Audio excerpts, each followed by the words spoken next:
बिस्मिल्लाहिर्रहमानिर्रहीम, अस्सलाम वालेकुम। आप देख रहे हैं sports fix cricket world cup special और मैं हूं हमजा शफीक। तो जनाब, क्रिकेट वर्ल्ड कप 2023 का पहला सेमीफाइनल इस वक्त इंडिया वर्सेस न्यूजीलैंड जारी है वानखेड़े स्टेडियम मुंबई में, जहां पर इंडिया ने टॉस जीतकर पहले बैटिंग का फैसला किया और वो काफी हद तक यकीनी तौर पर उन्हें फायदेमंद साबित हो रहा है। 2 सेंचुरीज हुई है, विराट कोहली ने सेंचुरीज के रिकॉर्ड तोड़ दिए, एक नया रिकॉर्ड बनाया, 50 सेंचुरीज मुकम्मल करके सचिन तेंदुलकर का रिकॉर्ड जो है वो तोड़ दिया है। और दूसरी सेंचुरी श्रेयस अय्यर ने की है सिर्फ और सिर्फ 67 बॉल्स पर। न्यूजीलैंड की बॉलिंग लाइनअप जो है वो मुकम्मल तौर पर नाकाम दिखाई दी, सिर्फ 2 खिलाड़ी आउट हुए। शुभमन गिल की अगर बात की तो करें तो वो भी सेंचुरी की जानिब गामजन थे, लेकिन अनफॉर्चुनेटली उनके लिए अब वो इंजरी का शिकार हुए और उन्हें रिटायर्ड कर दिया गया। अभी इस वक्त श्रेयस अय्यर और केएल राहुल जो है वो बैटिंग कर रहे हैं और 48वें ओवर का खेल जारी है। 362 रन इस वक्त बन चुके हैं। ये मैच किस तरफ जाएगा, कितने रन जो हैं वो एक्सपेक्टेड है बोर्ड पर लग सकते हैं, जो कि न्यूजीलैंड के लिए खासा मुश्किल अभी से ही दिखाई। ऑल्दो सेकंड इनिंग्स में देखना है कि पिच किस तरह से बिहेव करती है तमाम तर सूरत पर। इसके अलावा हमने पीसीबी मैनेजमेंट कमेटी में जो कुछ हलचल चल रही है, तब्दीलियां चल रही हैं, बातचीत चल रही है। बाबर आजम को तलब किया गया था पीसीबी हेडक्वार्टर्स में, ज़का अशरफ के साथ उनकी एक तवील नशिस्त इस वक्त जारी है। उस बारे में हमने जानना है कि आकिब कुरैशी वहां पर मौजूद होंगे कि क्या गुफ्तगू चल रही है, आया बाबर आजम से इस्तीफा ले लिया गया है या फिर विलिंगली बाबर आजम जो है वो ये नशिस्त छोड़ने के लिए तैयार हैं। तमाम तर सूरत पर बात करेंगे। फॉर्मर कैप्टन सलमान भट्ट साहब हमारे साथ स्टूडियोज में मौजूद है, अहमद कुरैशी ने भी ज्वाइन किया, आकिब कुरैशी ने, और साथ साथ अहमद सईद साहब ने भी ज्वाइन किया। Welcome to all of you ji. सबसे पहले तो भट्ट साहब इसी मैच से हम आगाज कर लेते हैं। क्या लग रहा है आपको, 365 इस वक्त हो गया है, 48वां ओवर जारी है, अभी भी 2 ओवर बाकी है, कहां तक जाएंगे ये?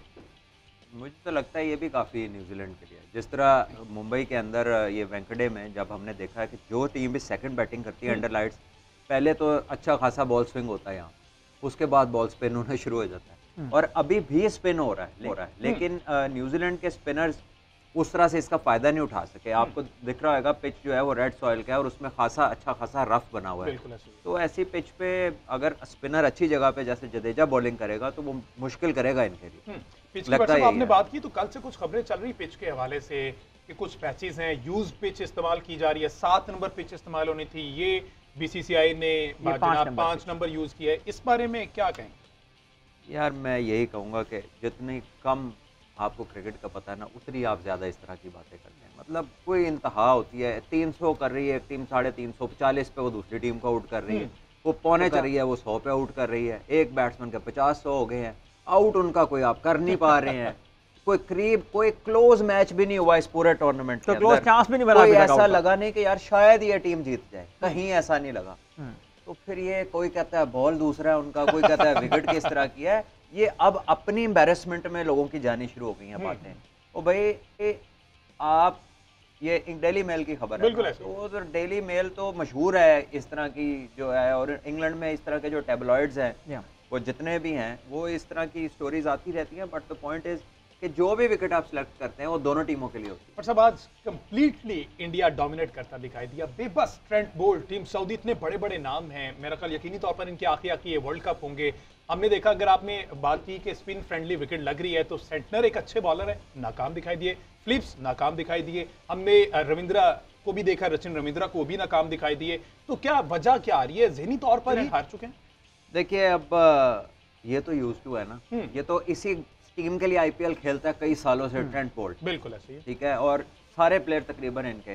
तो आई थिंक एक टीम ने प्रोग्रेस की और उनकी प्रोग्रेस नजर आ रही है। देखिए ये एक टाइम पीरियड का काम है, ये राहुल द्रविड़ के साथ ये लड़के टीन एज से काम कर रहे हैं। ये पहले उनके अंडर 19 के कोच थे, शुभमन गिल वगैरह जो ग्रुप है, उसके बाद वो ए टीम के साथ आए, एनसीए में इनके साथ कोच रहे, और अब वो होता बात नेशनल टीम तक पहुंची है। तो ये पूरा ग्रुप है जिसने एक प्रोसेस के थ्रू ग्रो किया एक साथ, और अब वो टाइम आया जहां ये बिल्कुल एक जर्मन फुटबॉल टीम ने ऐसे वर्ल्ड कप जीता था जब उन्होंने बिल्कुल नए प्लेयर्स इंडक्ट किए थे और उनको 4-5 साल इकट्ठा रखा था, बिल्कुल, और उसके बाद they won the world cup 1990। Yes. अच्छा जी, अब ये तमाम तर प्रोसेस की बात हो रही है, जिस प्रोसेस से गुजर के ये प्लेयर्स बने हैं, इसी प्रोसेस को ही इनहेंस करने के लिए, इंप्रूव करने के लिए पाकिस्तान क्रिकेट बोर्ड भी अब कुछ नजरें जमाए बैठा है एक्स क्रिकेटर्स पर।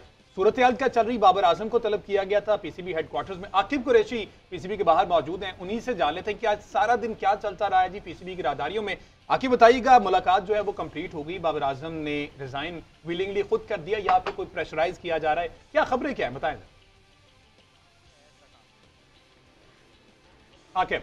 हेलो जी, आवाज आ रही है, आकिब बोले।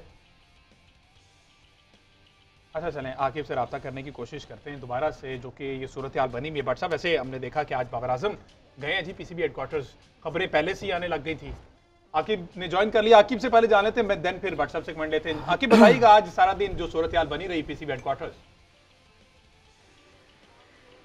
जी बिल्कुल हमजा, देखें आज पाकिस्तान क्रिकेट बोर्ड में जो है काफ़ी हलचल हुई है, काफ़ी गर्मा गर्मी यहाँ पर माहौल जो था काफ़ी गर्म था। पहले जो है बताया गया कि बाबर आजम जो तर्जुमान की तरफ से बताया गया था कि बाबर आजम आज ज़्यादा मसरूफियात के बायस नहीं आ सकेंगे। ताहम जब हम उनसे जो है बाबर आजम से हमने ज़राए से पता किया तो वो कुछ ही देर बाद जो है बाबर आजम अपनी गाड़ी में बड़ी तेज़ स्पीड से जो है नेशनल क्रिकेट अकेडमी पहुँच गए थे।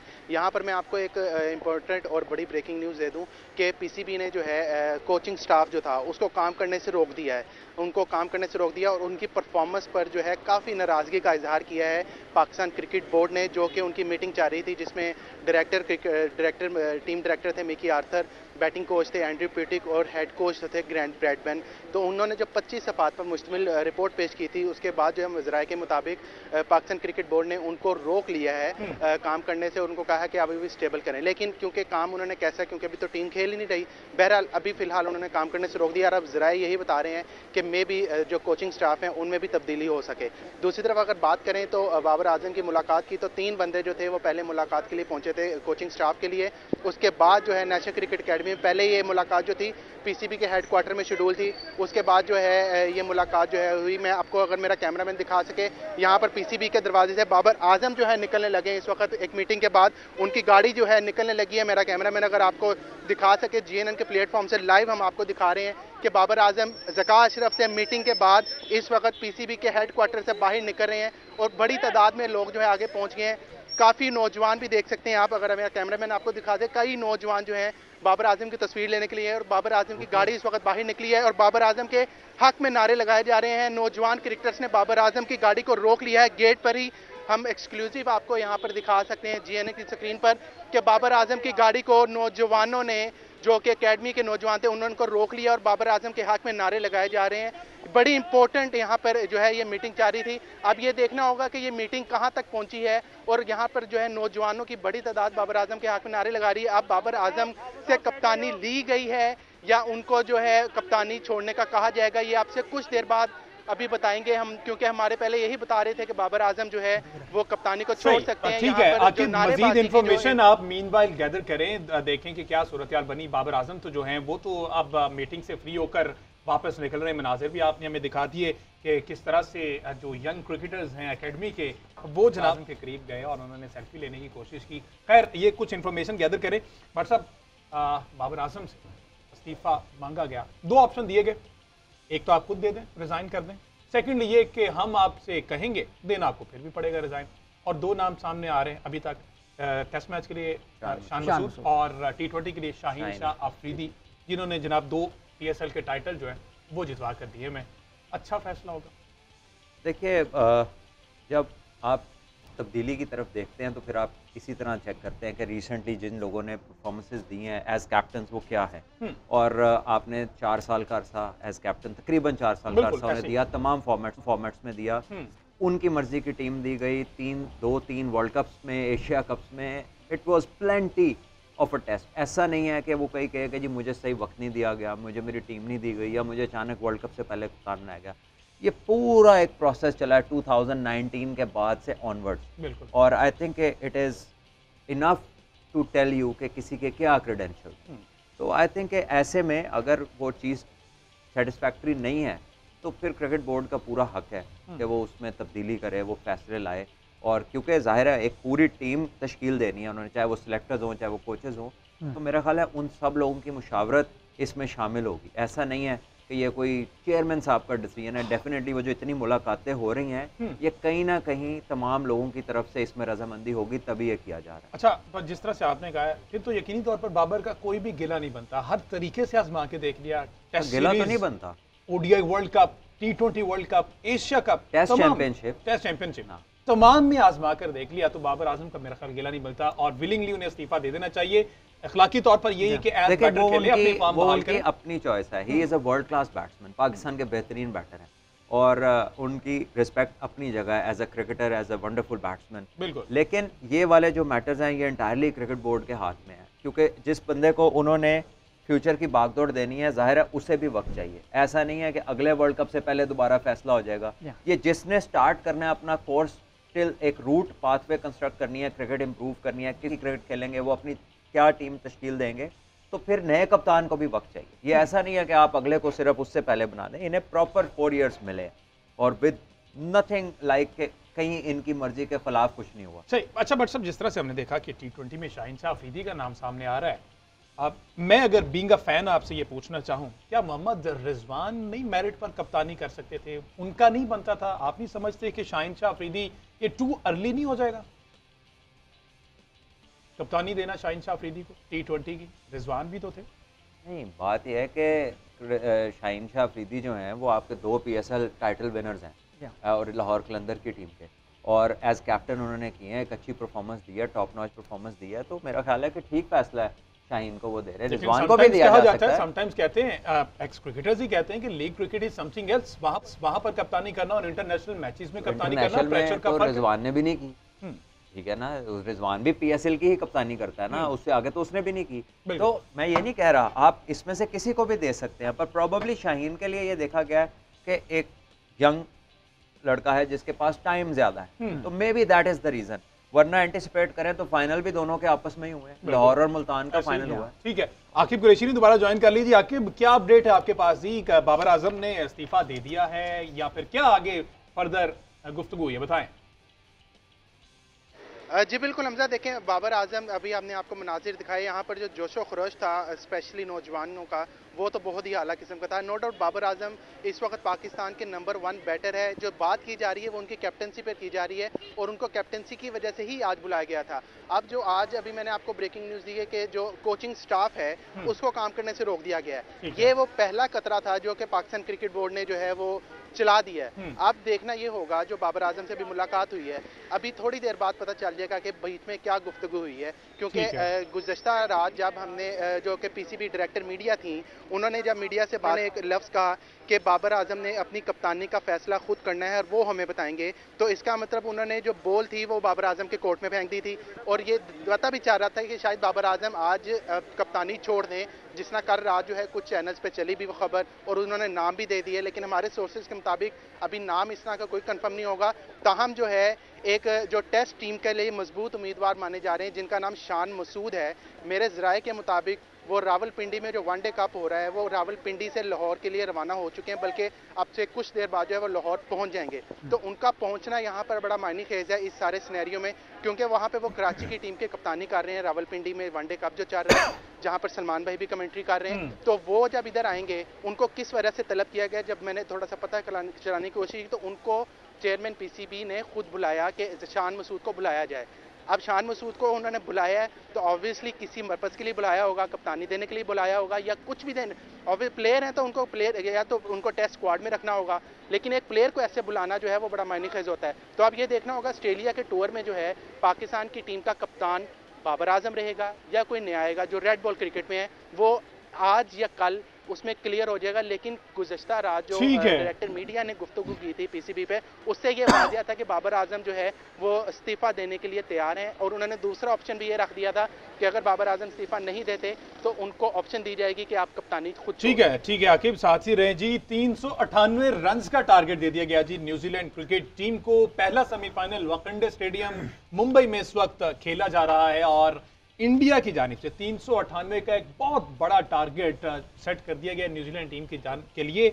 देखना यह है कि न्यूजीलैंडर जो हैं वो इसको किस तरह से मैनेज करते हैं, आया वो चेस कर पाएंगे नहीं। अपेरेंटली ये बहुत बड़ा टारगेट है 398 और सेमीफाइनल का एक प्रेशर इंडियन होम ग्राउंड में इंडियन क्राउड के सामने किस तरह से न्यूजीलैंड की टीम परफॉर्म करेगी। लास्ट जब हमने वर्ल्ड कप में देखा इन दोनों का टाकरा हुआ इंग्लैंड में, वहां पर न्यूजीलैंड डोमिनेट करता दिखाई दिया, न्यूजीलैंड ने मैच जीता। तो ये सारी सूरत हाल जो है वो इस मैच में देखना जरूरी होगी। तो आकिब 398 का टारगेट है, ये तो नाज़रीन के साथ शेयर कर दिया। अब बताएं जी, बाबर आजम वापस चले गए, आपने ये भी कहा कि शान मसूद जो है वो पाकिस्तान कप खेल रहे हैं रावलपिंडी में, जो कि वहां से अब वो लाहौर की जानिब रमा दवा है, उन्हें ज़का अशरफ साहब ने मीटिंग के लिए बुला लिया है।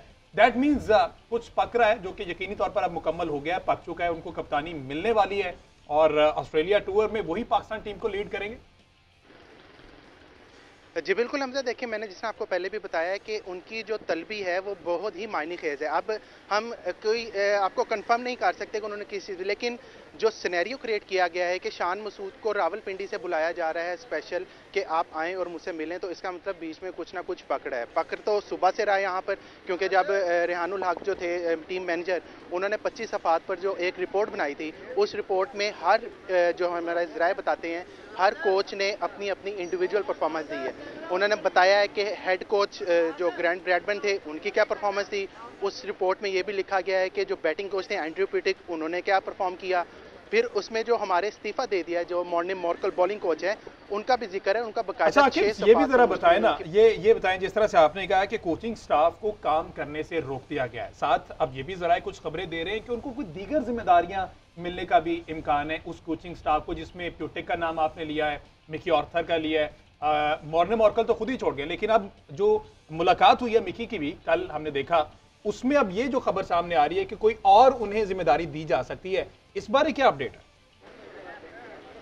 देखिए हमजा, मैं अभी हमने दोपहर को जीएनएन पे ब्रेकिंग की थी कि चीफ सिलेक्टर के लिए एक नया नाम सामने आया है हमारे ज़राए के मुताबिक, और वो नाम है वहाब रियाज का।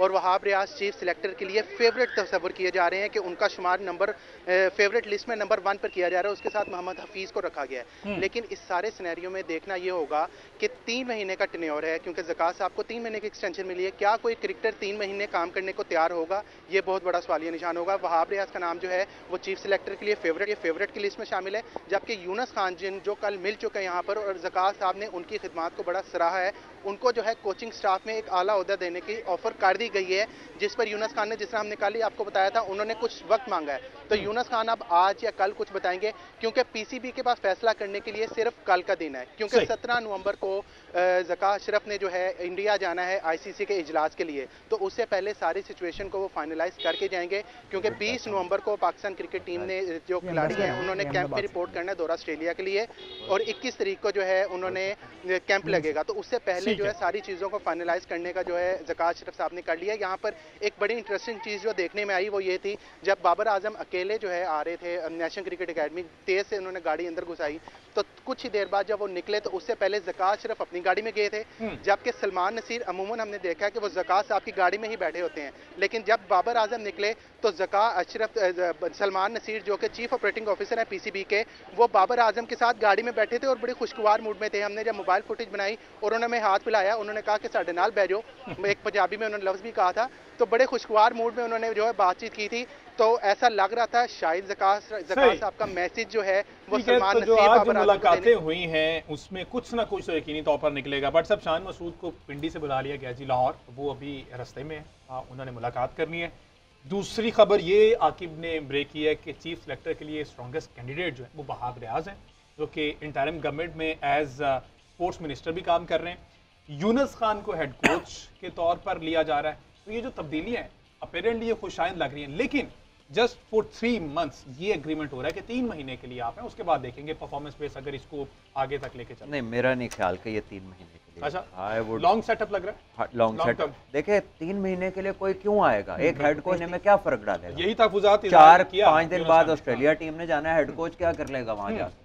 ठीक है जी, आप नए लड़के लाएंगे, नया कप्तान लाएंगे, क्या 3 महीने के लिए भी कोई आता है? 3 महीने के लिए तो कोई डोमेस्टिक टीम ज्वाइन नहीं करता, तो पाकिस्तान की टीम की इतनी बड़ी जिम्मेदारी जिसका जगह जगह जवाबदेह होना है, मेरा नहीं ख्याल कि इन लोगों में से कोई भी 3 महीने के लिए होगा। आई थिंक ये जो न्यूज़ है, I doubt it very much. बहरहाल ये कि नाम इन्होंने सही बताए हैं, जो मेरी भी खबर है वो आपके ज़ाहिर है कि आपके ज़्यादा स्ट्रॉन्ग हो गए, लेकिन ये जो टेन्योर बताया जा रहा है it is definitely not applicable, definitely. और बाकी वो जिनसे बात हो रही है दूसरी जिम्मेदारियों की, वो तो उन्होंने जान दो, यही सब तो चंगी गल है। अच्छा बस अब ये जो लोकल कोचेस को लाने की बात हो रही है, आपका क्या ख्याल है, आप क्या समझते हैं कि पाकिस्तानी क्रिकेट के लिए कौन सा तजर्बा ज़्यादा सूदमंद होता है? लोकल कोचेस ही होने चाहिए, बाहर कोचेस होने चाहिए? आपका एक्सपीरियंस किस तरह से रहा? देखिए, मैं बॉब वुलमर के साथ रहा टीम में, मैं जेफ लॉसन के साथ रहा, दोनों एक्सपीरियंसेस अच्छे रहे। जो हमारे अपने कोचेस भी थे वो भी अच्छे थे। बात यह है कि जब आप बाहर से किसी को लाते हैं तो आप अपने लोगों की कैपेसिटी बिल्डिंग करते हैं। एंड ऑफ द डे आपने अपने लोगों को आगे लेके चलना है, क्योंकि जो आपके ग्रास रूट से लड़कों के साथ चले आ रहे हैं, they are in a better shape और उन्होंने यहाँ रहना है, उसकी ये प्रायोरिटी होगी। तो इंडिया ने कैपेसिटी बिल्डिंग के बाद आप देख लीजिए, उनका पूरा ड्रेसिंग रूम, हर शोबे में उनका अपना आदमी है। अगर इंग्लैंड में है तो 2011 का वर्ल्ड कप है। इन्हें गैरी क्रिस्टन के हाँ, साथ जीता था। हाँ, अब और इनका पूरा फिर- ड्रेसिंग रूम जो है फिर अगर कोई बहुत टॉप नॉच आदमी की आपको जरूरत पड़ती है किसी खास एस्पेक्ट में, तो आप उसकी खिदमत ले सकते हैं, लेकिन आपके अपने लोगों को बिल्डअप करें और उनको इस तरफ लेकर आए, बजाय कि आप बाहर से अपने लोगों की बात की, ग्रास रूट लेवल की बात की, मेरे फौरी ज़हन में आ गया कि शाहिद खान अफरीदी को ग्रास रूट लेवल अंडर 19 के साथ काम करने की दावत दी गई कि आप वहाँ पर काम करें। बैठकर बातें करते हैं कि हमारे ग्रास रूट लेवल पर बहुत काम करने की जरूरत है, लेकिन जब ऑफर की गई तो उन्होंने कहा कि मुझे थोड़ा सा टाइम चाहिए, सोचता हूँ, देखता हूँ कि मैं अंडर 19 के साथ एडजस्ट हो पाऊंगा या नहीं। अभी तक उनका कोई जवाब नहीं आया।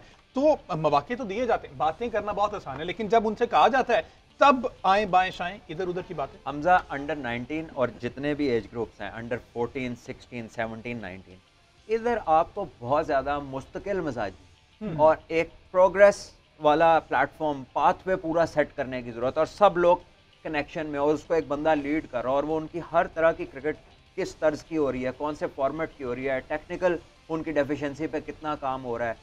17-18 साल तक तो आपको सवाए रेड बॉल के सोचने ही कुछ नहीं। तो वो वाली मुस्तकिल मिजाजी वाले आपको लोग चाहिए इसमें। It is not anybody's piece of cake, ये वो है जिसने आपकी अगली जनरेशन को टीच करना है। तो you have to be most careful. आप अपने कॉलेज और यूनिवर्सिटी के टीचर की इतनी परेशानी नहीं होती जितनी स्कूल के टीचर की परेशानी होती है।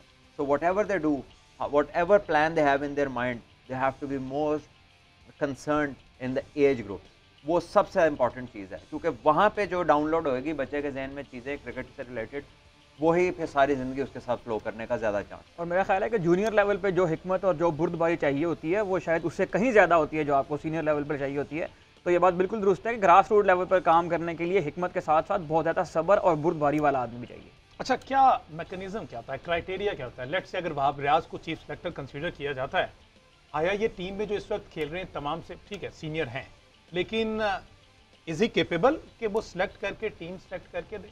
देखिए, आप as a cricketer you have the eye, आप टैलेंट स्पॉट कर लेते हैं, आप डिफरेंट सिचुएशंस को डील करने का आपके पास तजर्बा होता है, आपको आपके साथ जो प्लेयर्स खेले हैं, आपके सामने खेले हैं, आपको उनके टेम्परामेंट्स का पता होता है, आपको उनके बैकग्राउंड्स का पता होता है, उनके बहुत सारे इश्यूज़ का पता होता है। तो और फिर आप इसको मज़ीद इस सर्च को बढ़ाते हैं, आप मैचेस को देखते हैं, और आप कहीं भी जाके टैलेंट को स्पॉट कर सकते हैं और फिर उसको पाथवे में डाल सकते हैं, रिलेटेड लोगों के पास ले जा सकते हैं। तो वहाब ने क्रिकेट खेली है पाकिस्तान के लिए, उसको ये अपॉर्चुनिटी मिली है, जितने भी टाइम करेगा वो अच्छा करेगा, सबके सामने होगी, वो नहीं करेगा सब उससे सवाल कर सकते हैं। एटलीस्ट आपको एक फ्रेश अप्रोच मिलेगी, क्लैरिटी ऑफ थॉट मिलेगी, और जो भी बंदा आपका आता है, I think when facing the press he has to do reasoning. ये यूट्यूब वाली प्रेस कॉन्फ्रेंस से नहीं चलेंगी कि अपने 6 मिनट रिकॉर्ड करके दे दिए। और वहाँ से भी दुआ ये है और उम्मीद ये है कि सवाल वो करेंगे कि एक तो पहले वो उनके अपने हो, किसी से पूछे ना उन्होंने, और दूसरा वो रिलेट करते हो बात को, ठीक है। और अगर आप किसी बंदे को इसलिए ऑस्ट्रेलिया भेज रहे हैं कि वो बैकफुट का तगड़ा प्लेयर है, तो ये समझाएं उन लोगों को कि इसको क्यों भेज रहे हैं। कोर्सेज फॉर कोर्सेज है, आज तक हमने ऐसा नहीं देखा। वो आके सिंपल जी एवरेज दिखा देते हैं, जो उसके स्टैट खोल देते हैं, तो भाई स्टैट्स बहुत मिसलीडिंग है। आपने उसकी एक्चुअल रिलेशन की इन्फो देनी है कि इसको हम यहाँ पर क्यों भेज रहे हैं, इसका क्या रोल है और इससे हम क्या एक्सपेक्ट कर रहे हैं, ताकि आपको रखते वक्त भी प्रॉब्लम ना हो और आपको चेंज करते वक्त भी प्रॉब्लम ना हो। सही, ठीक है जी। एक शॉर्ट ब्रेक मुझे शामिल करना है, सेशन हमारी जारी। इसके बाद हमने बात करनी है कि शान मसूद जो कि कंसीडर किए जा रहे हैं कैप्टन होंगे ऑस्ट्रेलिया टूर के लिए, आया वो सही साबित हो सकते हैं, यानी उनकी परफॉर्मेंसेज ऑस्ट्रेलिया के हिसाब से किस तरह की, उस पर बात करेंगे एक शॉर्ट ब्रेक के बाद। स्टे विद अस।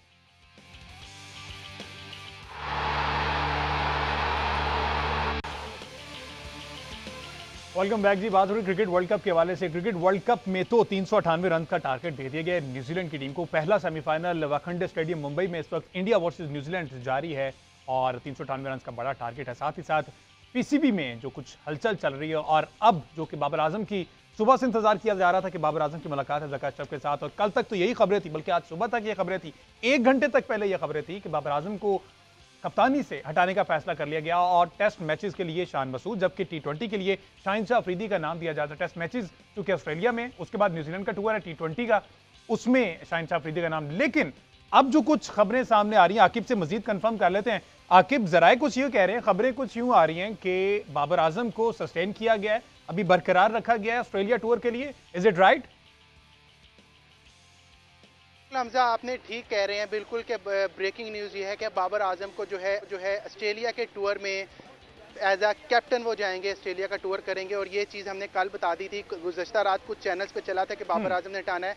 और जिस तरह आलिया रशीद जो कि पीसीबी के डायरेक्टर मीडिया, उन्होंने कुछ बयान दिए थे, उसके बरक्स जो है अब ज़राए ये बताते हैं कि पीसीबी ने बाबर आजम पर एतमाद करने का फैसला किया और ऑस्ट्रेलिया के टूर में वही कप्तानी करेंगे। लेकिन इससे एक और इनसाइडर मैं आपको बताऊं, अंदर की चीज़ बताऊं, अभी जो कुछ देर पहले जो है कोचिंग स्टाफ की जो मीटिंग हुई है ज़का अशरफ के साथ, वहां पर मिकी आर्थर और ज़का अशरफ के दरमियान जो है तलख कलामी हुई है, थोड़े से तेज़ जुमलों का तबादला हुआ है। और वो ऐसा हुआ है कि ज़का साहब ने मिकी आर्थर को कहा कि हम आपकी परफॉर्मेंस से मुतमिन नहीं हैं। तो इस पे आप क्या कहना चाहेंगे? जिस पर मिकी आर्थर ने कहा सिर्फ मेरी परफॉर्मेंस को ना देखें, आप पूरी टीम की परफॉर्मेंस को देखें, आप पूरे कोचिंग स्टाफ के पैनल को देखें, परफॉर्मेंस को देखें। जिस पर ज़का अशरफ ने कहा कि ये टीम आपने बनाई थी, ये कोचिंग स्टाफ आपने बनाया था, आप बंदे लाए थे, तो आप इसका ज़्यादा जवाब दें।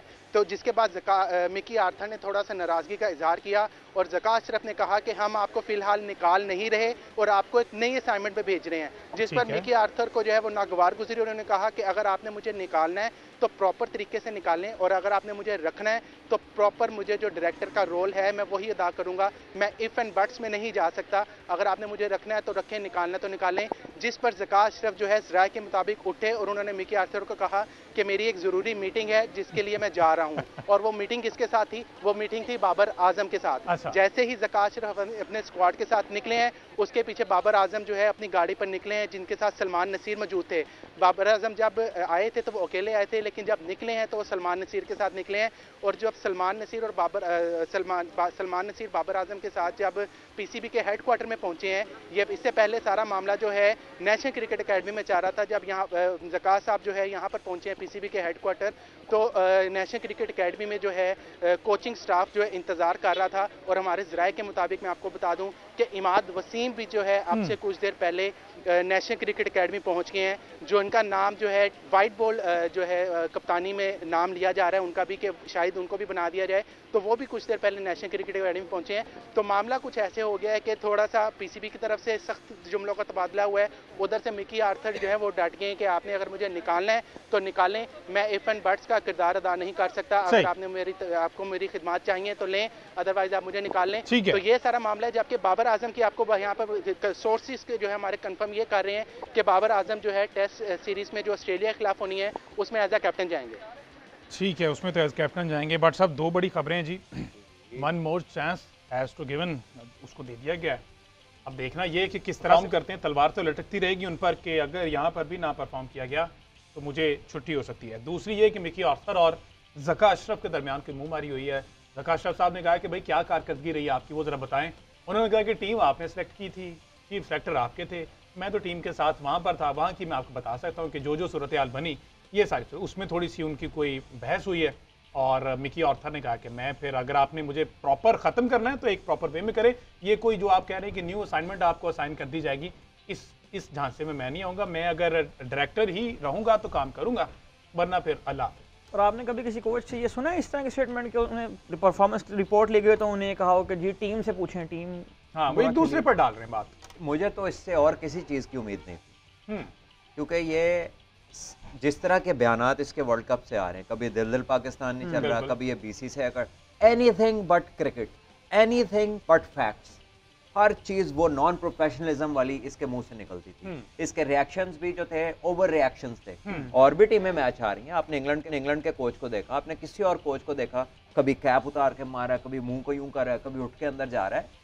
ये तो ऐसा लगता है कि जहाँ से हमने ना कोई इमेच्योर बच्चा ला के अंदर रख दिया है, जो ऐसे टीम के उतार चढ़ाव के साथ अपने मूड दिखा रहा है। तो आई थिंक ये अगर इसने कह दिया कि ऐसे खुदा हाफिज़ है, तो इससे बेहतरीन मौका नहीं हो सकता इसको खुदा हाफिज़ ही कह दे। और ये जहाँ जहाँ गया है इसको वक्त से पहले ही खुदा हाफिज़ हुई है। अच्छा, दूसरा बाबर आजम को सस्टेन किया गया है, अच्छा फैसला होगा। देखिए जब तक पीसीबी ऑफिशियल ये बयान नहीं देता, ये अभी एक टीवी प्राइवेट चैनल की खबर है, इससे ज्यादा कुछ नहीं है। जब तक इसको पीसीबी नहीं करता, व्हाट इफ तो ठीक है, हमने तो पहले ही कहा है क्रिकेट बोर्ड का फैसला है। अगर आप किसी कप्तान को भी लाएंगे, उसको वक्त चाहिए, उसको अपनी टीम चाहिए, और फिर ही आप उससे सवाल पूछ सकते हैं। इनको तो आप 4 साल से देख रहे हैं, अगर आप इनके साथ कंटिन्यू करना चाहते हैं, so be it, it's none of our problem. ये तो क्रिकेट बोर्ड ने डिसाइड करना है कि वो फ्यूचर में क्या इनके साथ ही टीम देखते हैं या इनसे बियॉन्ड कुछ देखते हैं या नहीं देखते। I don't know. अगर आपने इनको कैरी ऑन कर दिया, वो उसको पिंडी से क्यों बुलाया, सुबह सेमीफाइनल है पाकिस्तान कप का, वो अभी रास्ते में है। सो यू नेवर नो, ये भी एक प्राइवेट चैनल की और खबर है। लगे हाथ में आपको ये भी बता दूं कि इमाद वसीम को भी बुला लिया गया है हेडक्वार्टर, वो भी जनाब कराची से रवाना हो गए और उनकी भी कोई खास मुलाकात है ज़का-शफ़ वो साहब के कराची साथ। क्यों होंगे, वो तो मेरे ख्याल लाहौर से प्रोग्राम कर रहे हैं जियो का, जो अच्छा, चलें, और मुलाकात जहाँ हाँ, से भी बिल्कुल, है। बहरहाल हाँ। इन प्लेयर्स को हेडक्वार्टर्स बुलाने का एज अ प्लेयर तो नहीं बुलाएंगे ना, इनको बुलाने का मकसद तो ये नहीं है कि बुला के कहने के सॉरी यार हमने कुछ और डिसाइड कर लिया। बहुत सी मीम्स चलती हैं मोहम्मद आमिर के हवाले से भी। अच्छा आकिब ये बताइएगा, अब चूंकि इमाद वसीम की खबर आपने दी, शान मसूद जिनको बुलाया गया, भाट साहब ने जिस तरह से अभी कहा कि अगर वो स्पेशल आ रहे हैं तो ऐसे नहीं आएंगे, सुबह सेमीफाइनल है, वो भी खेलना जरूरी है। तो मेरा ख्याल आपकी जो खबर है, जो आपके जराए कह रहे हैं, उसमें कोई ना कोई तब्दीली हो सकती है जब तक ऑफिशियल कोई प्रेस रिलीज पीसीबी की जानिब से नहीं आती। जी बिल्कुल हमजा, आप बिल्कुल ठीक कह रहे हैं। जब तक ऑफिशियल नहीं आ सकता तो हम किसी चीज़ पर जो है वो बात नहीं कर सकते। सुबह से हम यहाँ कज़ाफ़ी स्टेडियम को कवर कर रहे हैं, जो यहाँ पर एक्टिविटीज़ थी उनको कवर कर रहे हैं। जो मीडिया की तरफ से, जो मीडिया डिपार्टमेंट की तरफ से जो अपडेट करने का सिलसिला था वो बिल्कुल ज़ीरो है। हमें कुछ नहीं पता यहाँ पर जर्नलिस्ट को कि उन्होंने किससे पूछना है, और ना कोई जो है मीडिया वाले, इनका मीडिया डिपार्टमेंट बता रहा है। आपको एक और इंटरेस्टिंग चीज़ बता दूँ, जब सारी मीटिंग जो है नेशनल क्रिकेट एकेडमी में चल रही थी तो उस वक्त पीसीबी का मीडिया डिपार्टमेंट पीसीबी के हेडक्वार्टर के अंदर बैठा हुआ था, जबकि उनको एनसीए में होना चाहिए था जहां पर वो चीज़ें बताते।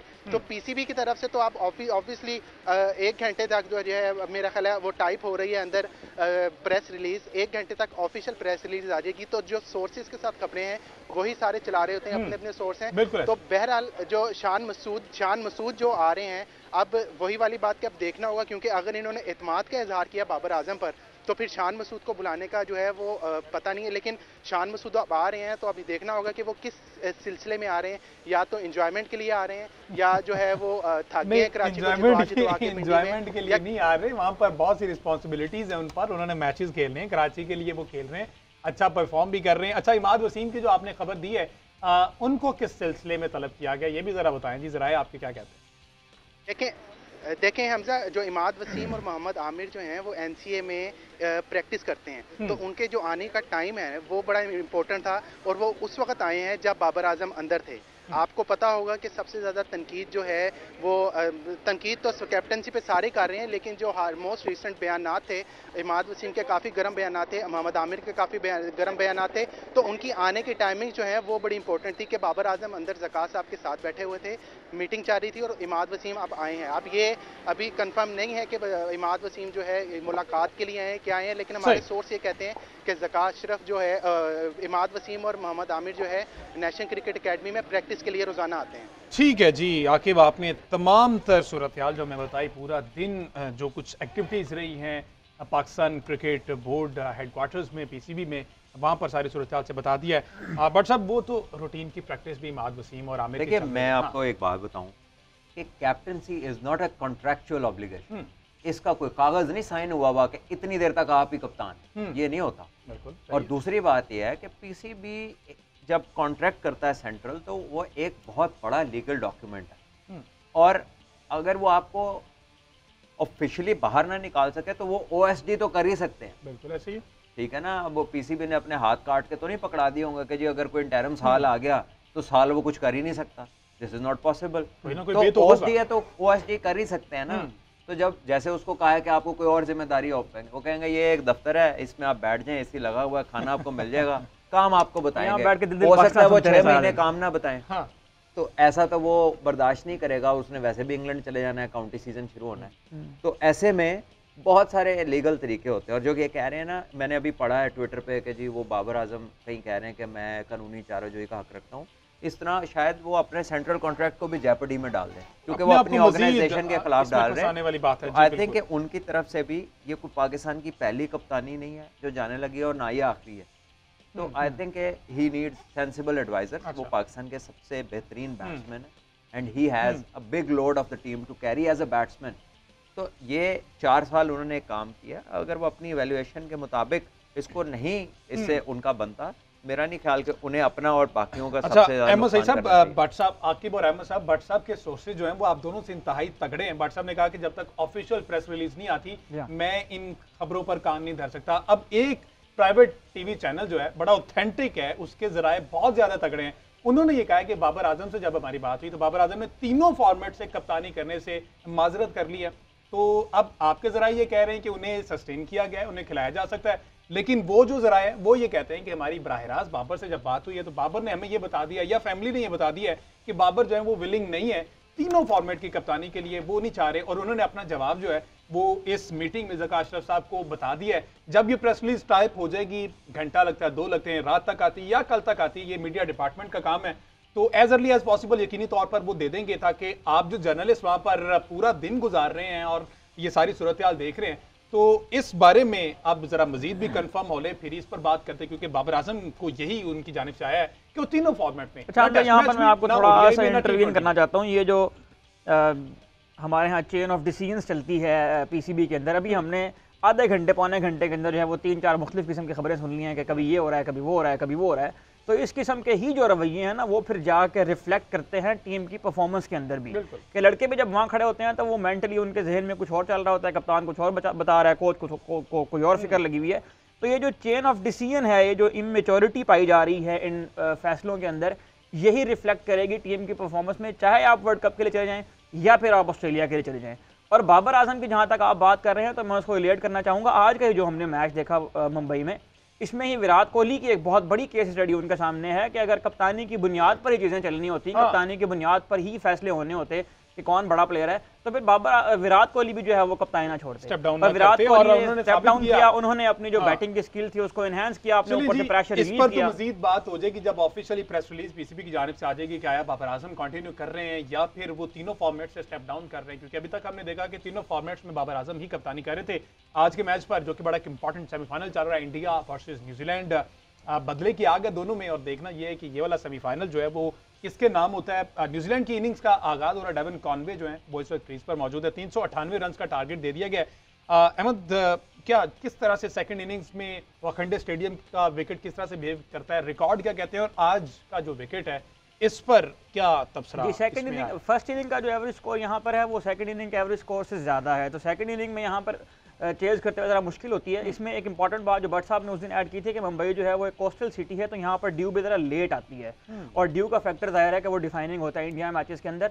आज के मैच की अगर बात करें तो उसकी हेडलाइन तो ज़ाहिर है कि वही थी जो विराट कोहली ने आज वो अचीवमेंट फाइनली अचीव कर लिया है। वर्ल्ड कप के अंदर उनकी ये 6ठी सेंचुरी थी और न्यूजीलैंड के अगेंस्ट भी उनकी 6ठी सेंचुरी थी, जबकि ओवरऑल ओडीआई का जो करियर है उसमें उन्होंने आज 50 सेंचुरियां मुकम्मल कर ली हैं।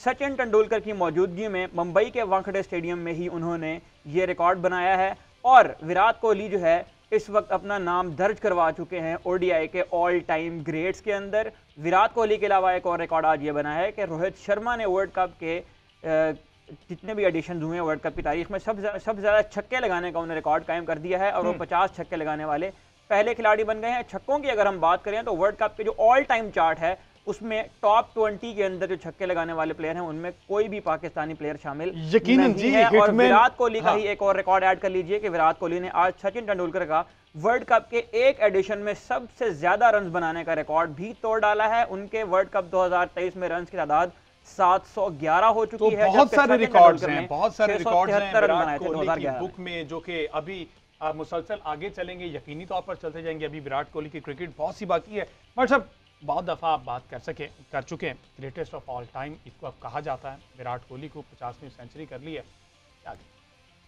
देखिए, without a doubt he is the best player of cricket this generation and entire cricket history के अंदर। देखिए, उसके रिकॉर्ड बोलते हैं, अभी वो यंग है, अभी 4-5 साल और आराम से खेल सकता है, न जाने कितने 100 करेगा। Tendulkar, yes he was a brilliant player, अब एक बॉल यूज़ होता था, बॉलिंग स्टफ की, बट ये अभी आधे मैच खेला है उससे। 291 मैचेस हुए हैं कोहली के, और सचिन ने 463 मैचेस खेले थे। अब 200 मैचों का फर्क है, 200 मैचों में 30-100 भी और करें तो ये बात 80 चली जाती है। और टेस्ट मैचेस के भी पता नहीं, न जाने ओवरऑल 80th 100 था ओवरऑल। तो I think it's a phenomenal record. ये वो ग्राउंड है जहाँ पर हर बंदे को क्रैम्प पड़ा है, और ये बंदा लगातार यहाँ पर वैसे ही तेज भाग रहा है, वैसे ही सेंचुरी करने के बाद भी डबल ले रहा है। इसकी जो as a cricketer, as an athlete, जो इसकी लाइफ है ना, it is a source of education for young athlete, because उसका जो डिसिप्लिन है, क्योंकि बहुत मोटा था जब ये आया, एंड देन जिस तरह इसने चेंज किया, फिर जब इसके फादर की डेथ हुई उसके बाद ये उस दिन भी जाके इसने मैच खेला Yeah. और अपना मैच पूरा करके आया। डेडिकेशन। तो And he इसकी scored 100 in हाँ, that और game also. इतना बार बार इतना स्कोर करना और उससे सेटिस्फाई ना होना, ये अनबिलीवेबल डिटर्मिनेशन। तो आई थिंक ये एक केस स्टडी है for a lot of people. तो विराट कोहली का जो भट्ट साहब ने बात की फिटनेस की, जो पहला 50 होने का उसमें सिर्फ 4 चौके थे, तो बाकी जो रन थे वो उनके रनिंग बिटवीन द विकेट थी। और ये यकीनी तौर पर दूसरी जान में हिटमैन ने भी जनाब मोस्ट सिक्सेस रिकॉर्ड बना दिया इन्होंने। तो कोई एक हो तो फिर उस पर बात करें ना। मेरिट पर क्रिकेट खेली जा रही जी इंडिया की, पहले ओवर का खेल जारी, 8 दो रन चौके बना उन्होंने भी लगा दो दिए। चौके, वो लेकिन भी देखते ही ये मैच किस शुरू हो तरफ गए। जाता है जी। आज के शो से इतना ही।